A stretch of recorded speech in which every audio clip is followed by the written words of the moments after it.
तो कैसे हो दोस्तों, आउटलुक में आपका स्वागत है। और आज अपनी पासे कस्टमर भाई अपना भचाऊ थी आवेला છે, તો જાણીએ કે એઓ કેવી રીતે આપણી શોપ પર પહોંચ્યા અને શું નામ છે ભાઈનું।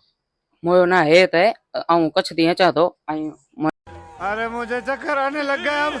मोयो भाई मळे असी इंस्टाग्राम ते रील नेरीन आया अहियो अने मोया बोतरे भाईबंध हेडा जाया वा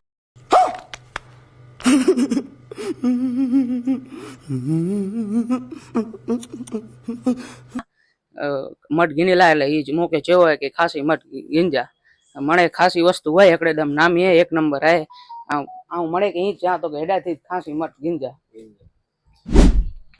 कहना क्या चाहते हो? ये बड़ी अच्छी बात कही आप। એને ऐसा चाहते हैं કે અમે બધા ભચાઉથી આવેલા છીએ અને અમારે અહીંયા રિશ્તેદારે કીધેલું કે અહીંયા ભાવ સારો મળે છે, સારા ભાવે કપડાં મળે છે, અહીંયાથી જ આવજો, અહીંયા લેજો। અને અમે અહીંયા આવેલા અને કપડાં લીધા મને બહુ રાહત થઈ છે ભાવની બાબત અને અલગ અલગ બાબત। અને ભચાઉથી આવેલા છીએ, તમે પણ આવજો, મજા આવશે। અચ્છા, તો આ લોકો ખૂબ સરસ એવું આપણને ખરીદી કરી છે આપણા આઉટલુક માટે, તો તમને સૌને ભાઈ ખૂબ ખૂબ થેન્ક યુ। આપણા આઉટલુકની ફરીથી તમે વિઝિટ લેજો અને ભચાઉથી આવ્યા એ બદલ ખૂબ ખૂબ ધન્યવાદ તમારો। Thank you.